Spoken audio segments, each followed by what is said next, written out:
పప్పు పచ్చడి వండుకున్న అమ్మగారు ఈ క్యారేజీలో పెట్టుకొని చేనికి వెళ్ళిన తర్వాత మధ్యాహ్నం పూట కుంట దగ్గరికి వస్తారు. కాళ్ళు చేతులు కడుక్కొని ఎవరి మూత క్యారేజీలు వాడు విప్పుకుంటారు. పచ్చడి చేసుకొచ్చిన వాడికి పచ్చడే ఉంటుంది, పప్పు తెచ్చుకున్న వాడికి పప్పే ఉంటుంది. అంతేగాని పప్పు చేసిన వాడిని చూసుకొని పచ్చడి వాడు ఏడ్చాడనుకో, ఎందుకు ఏడుస్తున్నావు వదినా అంటే నా క్యారేజీలో పప్పు లేదు అందట ఆవిడ. ఇంటి దగ్గర ఏం చేసుకొచ్చావు వదినా అందట. ఇంటి దగ్గర పచ్చడి నూరుకొని వచ్చానందట. ఇంటి దగ్గర ఏది తెచ్చావో కుంట దగ్గర అదే తింటావు వదినా. నీకు కుంట దగ్గర పప్పు కావాలంటే ఇంటి దగ్గర వండడం నేర్చుకోవాలన్నట ఆవిడ. అర్థమైందా? అలాగే మన కర్మ ఫలం కూడా మనం అనుభవించేది కూడా మంచిది కావాలంటే భగవంతుడికి ముందు మనం ఆ కర్మని వండడం నేర్చుకోవాలి. వండడం అంటే తయారు చేసుకోవడం. మనకు అందలేదనుకోండి, ఈ జన్మలో ఇప్పటి నుంచైనా మొదలెడదాం. గతం తీసేయండి, ఏం చేశామో తీసేయండి, ఏం జరిగిందో తీసేయండి.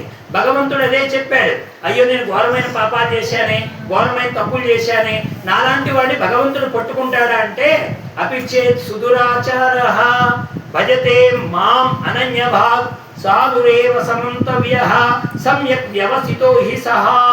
నీవు గొప్ప పాపాలు చేసిన వాడైనప్పటికీ ఇక నేను భగవంతుడి వైపుకు మరలాను, ఇక నేను ఆ పాపాలు చెయ్యనని శుద్ధ మనస్సుతో సంకల్పం చేసుకొని ఆ పాపాల వైపుకు కన్నెత్తి చూడకుండా ఉన్నట్లయితే గతంలో చేసిన దోషాన్ని నేను లెక్క పెట్టను అన్నాడు ఆయన.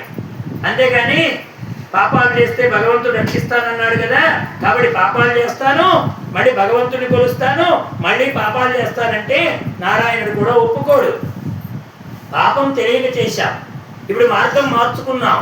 గతంలో చేసిన పాపాల జోలికి వెళ్ళకూడదు, ఆ పాపాన్ని తలవకూడదు కూడా. ఒకవేళ లోకం అన్నదనుకోండి, ఆ పాపం లోకానికి చెందుతుంది.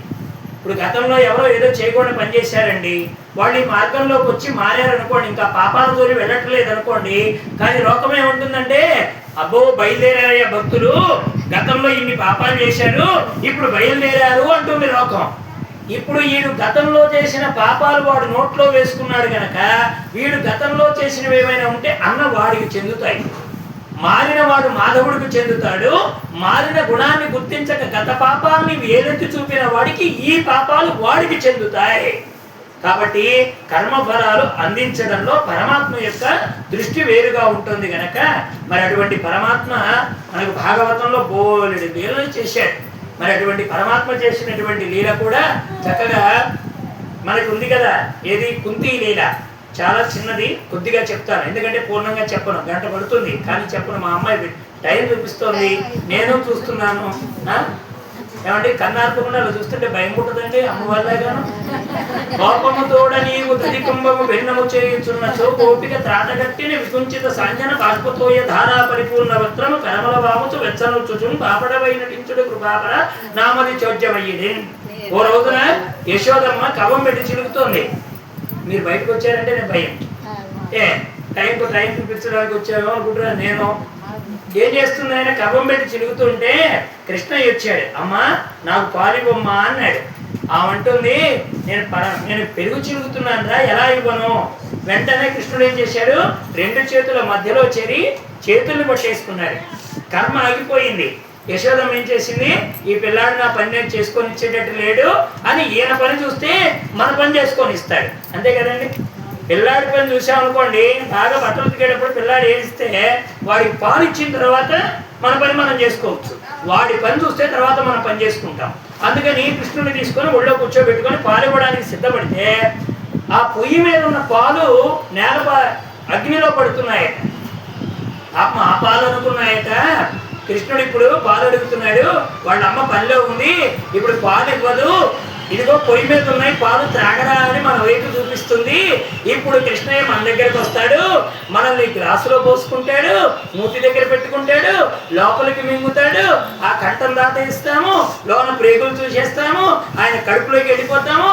పరమాత్మ కడుపులోకి వెళితే అన్ని లోకాలు చూసినట్టు. అవునా కదా. ఇన్ని లోకాలు చూడాలంటే ఛార్జీలు అందకండి. ఇప్పుడు అమెరికా పోవాలంటే ఊరికే ఉంది అమ్మగారు, కాశీ పోవాలంటే ఊరికే ఉందా. అదే పరమాత్మ నోట్లోకి పాలు వెళ్ళిపోయినాయి అనుకో, ఈ ఛార్జీలు లేవు, ఈ ఖర్చులు లేవు, హాయిగా ప్రపంచం అంతా చూడొచ్చు వాళ్ళు లోపలికి వెళ్తే. అవి అనుకున్నాయట పాలు. వెంటనే యశోదమ్మ పాలు ఇవ్వడానికి ఒళ్ళో కూర్చోబెట్టుకుంటే ఆ పాలు అనుకున్నాయట, ఈ రోజు కూడా మా అదృష్టం కాలిపోయింది, కృష్ణుడికి కాని బ్రతుకు మాకు అవసరమా అని నిప్పుల్లో దూకి చచ్చిపోవాలనుకున్నాయట. పాలు నిప్పుల్లో దూకి చచ్చిపోవాలనుకున్నాడు. అందుకని పొంగుతున్నాయట పైకి. పొంగుతుంటే యశోదమ్మ చూసి అయ్యో పారిపోతున్నాయి అని కృష్ణుడిని పక్కన పెట్టి పాలు దించడానికి పోయిందట. వాడు అనుకున్నాడు, నేను గొప్ప పాలు గొప్ప, పాలు మహా ఉంటే 1 లీటర్ ఉంటాయి, లీటర్ పాల కోసం నన్ను దింపిపోతావా? చూడు, లీటర్ పాలు ఎంతండి? 85 రూపాయలు, అంతేనా? 40 లీటర్ల పెరుగు ఎంతండి? పెరుగు బకెట్ ఎంత? 700, అంతేనా? 10 లీటర్ల పెరుగు 700, అంతేనా అమ్మగారు? ఇప్పుడు 40 లీటర్లు కావాలంటే ఎంత కావాలండి? 2800 కావాలా? అంతేనా? అంతే, 2800 కావాలి. 85 రూపాయల పాలు కోసం పోయిందండి. ఎవరు? యశోదమ్మ. మనాడు తక్కువ వాడా 2500 రూపాయల పెరుగు బాగుంటాడు. ఇక్కడ వీడేం చేశాడు, నేను ఎక్కువ నీకు పాలు ఎక్కువ, లీటర్ పాల కోసం పోతావు, చూడు నేనేం చేస్తానని ఓ రాయి తెచ్చుకున్నాడండి. రాయి తెచ్చుకుని వాడు అమ్మ పెరుగు చిలుకుతుంది కదా, 40 లీటర్ల కొండ, మామూలు కొండ కాదు, ఆ కొండ దగ్గరికి వెళ్ళి టక్కులు వాళ్ళు కొట్టాడండి. మొత్తాన్ని అలపరైపోయి వెంటనే అక్కడ వెన్న పైకి కనబడుతుంటే ఇప్పుడు వాళ్ళ అమ్మ వస్తే మీ పగలబడుతుంది. పిల్లాడికి ఏమిటండి బలం? ఏడుపే బలం. దొంగ ఏడుపు పిల్లలకు బలం అండి. ఏం దొరకపోయినా ఏడుస్తాడు, అది వాడికి బలం.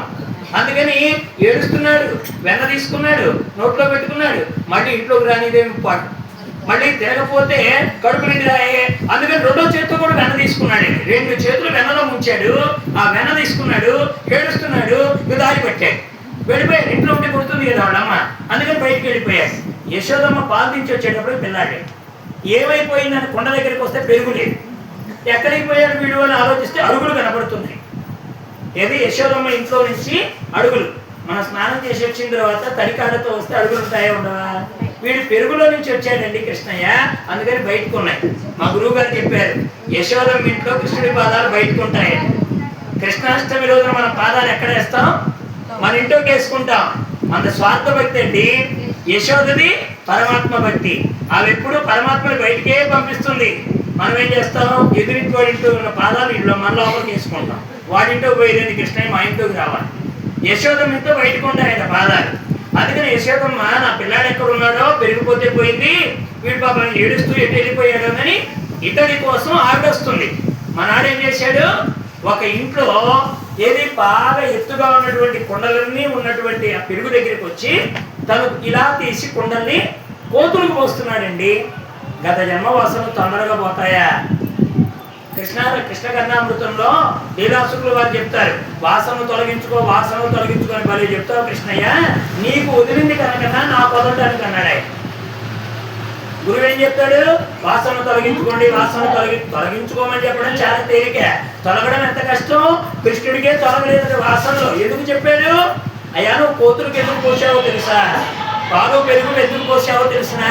గత జన్మలో నువ్వు రామావతారంలో ఉన్నప్పుడు మీ ఆవిడ అన్వేషణ కోసం నువ్వు వెళుతున్నప్పుడు వాళ్ళు పాలు పెరుగు వెన్నానయ్యి ఈ రోజున ఈ అవతారంలో వాళ్ళు పోయడానికి కారణం ఏమిటంటే ఆ రుణం నువ్వు తెచ్చుకుంటున్నావు.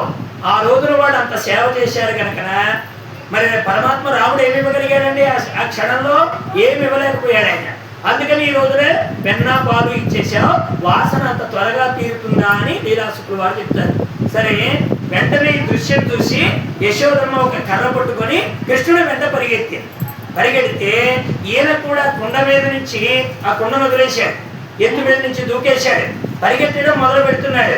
పట్టుకోవాలని యశోదమ్మ, పట్టు పడకూడదని కృష్ణయ్య ఇలా ముందుకు వెళుతున్నటువంటి సందర్భంలో యశోదమ్మ చెమట పట్టి చేతిలో ఉన్న కర్ర జారిపోతుండగా ఆవిడ కర్రని ఇలా విసిరివేయగానే వెనక్కి తిరిగి చూస్తున్నాడు కృష్ణయ్య.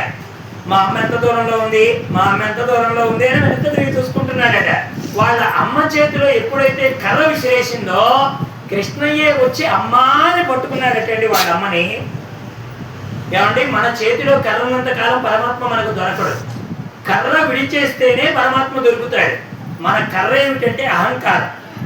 అహంకారం అనే కర్ర మన చేతిలో ఉన్నంత వరకు కృష్ణుడు మనకు దొరకడం. ఎప్పుడైతే అహంకారం అనేటువంటి కర్రను విడిచేస్తామో అప్పుడు పరమాత్మ తనంతడు తానుగా వచ్చి యశోదమ్మ గుడిలో ఒదిగిపోయాడు. అప్పుడు అన్నది ఆవిడ, వీరెవ్వరు శ్రీకృష్ణుడు కారా చోరత్వము ఇంచుకైనను నేరరట కదా ధరిత్రిని ఇట్టి నియతులు గలరే. అబ్బాయి నీ పేరు కృష్ణుడేనా, లేకపోతే నీ ఇంకో పేరుందా?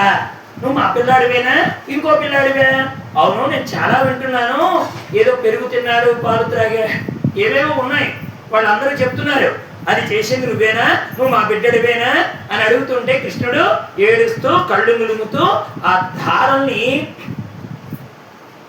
ఒంటి మీదగా ఏది కాటుక కన్నులతో కూడినటువంటి ధారలు ఒంటి మీదగా పారుతుంటే ఆయన ఇలా దండం పెట్టి అంటున్నాడట, ఈ తప్పు సైరింపు మిక దొంగిలంబోవ అని మునుముట్టు నేర్చువాని. పరమాత్మ ఏడుస్తూ యశోదమ్మతో అంటున్నాడట, ఈ తప్పు సైరింపు, నేను తప్పు చేశాను క్షమించు అని. పరమాత్మ తప్పు చేశానని ఎక్కడ అనలేదండి. ఎక్కడన్నాడు? కృష్ణావతారంలో అన్నాడు. అది ఎవరి ముందు అన్నాడు? తల్లి ముందు అన్నాడు యశోదతో, ఈ తప్పు సైరింపు, తప్పు అయిపోయితే నన్ను కాస్త ఇది మన్నించమ్మా, ఇక దొంగిలంబోవా, నేను దొంగతనం చేయనమ్మా అని మునుముట్టు ఏడ్చువా అని. అంటే ముందుగానే ఏడుస్తున్నాడట. అప్పుడు అనుకున్నదట యశోదమ్మ, ఏది వీడికి కాస్త దండనం చేస్తే, ఏదైనా కాస్త దండిస్తే బుద్ధి మారుతుంది కదా అని ఏ రోలెక్కి పరమాత్మ ఆ ఉట్టిని మీద ఉన్నటువంటి వాటిని పట్టుకుని వాటికి పోశాడో ఆ రోలుని తెచ్చి యశోదమ్మ ఈ పిల్లాన్ని తెచ్చి రెంటికి బంధనం వేయడానికి తాళ్ళ కోసం లోపలికి వెళ్ళిందట. వీడికి తెచ్చినటువంటి తాళ్ళు కృష్ణుడి నడుముకు సరిపోవడం లేదట. ఏది 2 అంగుళాలు తక్కువ అవుతుందట. మళ్ళీ తాడు తెస్తే మళ్ళీ 2 అంగుళాలు తక్కువ అవుతుందట. ఎన్ని తాళ్ళు ముడివేసినా 2 అంగుళాలు తక్కువ అవుతుందట. ఆఖరికి ఆవిడ పాటును చూసిన కృష్ణయ్య, నేను పట్టుబడిది కట్టుబడుతునుగాక అని అనుకుంటే అప్పుడు తెచ్చిన తాడు సరిపోతే వెంటనే రోలుకితో బంధనం వేస్తే కృష్ణయ్య ఒకటి ఆలోచించాడు, ఇప్పుడు నేనేం చేయాలి, ఏ వేళ చేయాలి, ఎందుకని నేను కట్టుబడ్డానంటే దానికి ఒక కారణం ఉంది. పూర్వం నారద మహర్షుల వారు ఏది పరమేశ్వరుడు ఉన్నటువంటి కైలాస పర్వతాల యొక్క వాటి సానువుల్లో తిరుగుతున్నాడు. ఒక 3 నిమిషాలు నేను ఆపేస్తాను, అయిపోతుంది రామోదరుడి. వెంటనే ఈయన పర్వత కోణాల్లో తిరుగుతున్న సమయంలో కుబేరుడి పుత్రులైనటువంటి వాళ్ళు నలకోబల మణిగ్రీవులు అనేటువంటి వాళ్ళు రంభాది అప్సరసలతో నగ్నంగా స్నానం చేస్తున్నారండి. గంగా తరంగాల యొక్క ఆ నీటి కింద స్నానం చేస్తుంటే నారదుడు వచ్చేటప్పటికి ఈ ఆడవాళ్ళకు సిగ్గేసి మాయమైపోయారు. కానీ ఏమాత్రం సిగ్గు లేకుండా నగ్న దేహంతో అలాగే నిలబడి ఉన్నారు నలకోబల మణిగ్రీవుడు. వెంటనే నారదుడు అన్నాడు, మానవుడి ఏది వాడి అహంకారానికి వాడి పతనానికి కారణం ఏమిటంటే మొట్టమొదటిది ధనం, రెండవది యవ్వనం, మూడవది పదవి. ఇవి కలిగిన వాడికి కళ్ళు కనపడవు. మీకు 3 ఉన్నాయి. మీరేమో కుబేరుని పుత్రులు అంటే ధనం ఉంది, రెండవది మంచి యవ్వనంలో ఉన్నారు, మూడవది శివుడి దగ్గర ఉద్యోగం చేస్తున్నారు. పదవి అంత గొప్పది, యవ్వనం ఇంత గొప్పది, మీ జన్మ ఇంత గొప్పది. మీ జన్మ, మీ పదవి, మీకుండేటువంటి యవ్వనం మీ మతానికి కారణమైంది కనుక ఇలా 3 చెట్టుల్లాగా మహాత్ముల దగ్గర ప్రవర్తించారు కనుక అటువంటి మధ్య చెట్టుగా భూలోకంలో పడిపోండి అన్నాడు నారదుడు. అప్పుడు మత్తు వదిలింది వాళ్ళకి. వెంటనే నారదుడి పాదాల మీద పడితే ఆయన అన్నాడు, ఏం పర్వాలేదు, మీకు విముక్తి కలుగుతోంది. పరమాత్మ కృష్ణావతారంలో దేవకీ వసుదేవులకు జన్మించి యశోదానందుల దగ్గర పెరుగుతూ అప్పుడు ఒక లీల జరుగుతోంది, నీకు విముక్తి లభిస్తోంది అన్నది. ఆ లీలను చేయడానికి పరమాత్మ ఈ రోజున ఆ రోడ్డుని ఇలా అడ్డం తిప్పాడు, దాన్ని ఈడ్చుకుపోయాడు, మద్ది చెట్ల మధ్యన కదిలాడు. ఆ కదిలినటువంటి సమయంలో మద్ది చెట్లు విరిగిపడ్డాయి, అందులో నుంచి దివ్యమైనటువంటి పురుషులు ఉద్భవించారు. వాళ్ళు నారాయణమూర్తికి నమస్కరించి ఒక మాట చెప్పారు, నీ పద్యావడులు ఆలకించు చెవులన్, నిన్నాడు వాక్యంబులన్, నీ మూర్తిపై చూపులన్, నీ పొంతం నొప్పు శిరములు, నీపై బుద్ధులు, నీ ఏది మాకు నిమ్ము కరుణన్ నీవేజ పత్రీక్షణ అని కోరుకోగానే పరమాత్మ అనుగ్రహించి వాళ్ళకి అటువంటి స్థితిని ప్రసాదించాడు. ఇది దామోదర లీల. ఈ దామోదర లీల మనకు చక్కనైనటువంటి అనుబంధాన్ని గుర్తు చేస్తుంది. పరమాత్మని బంధించవచ్చు.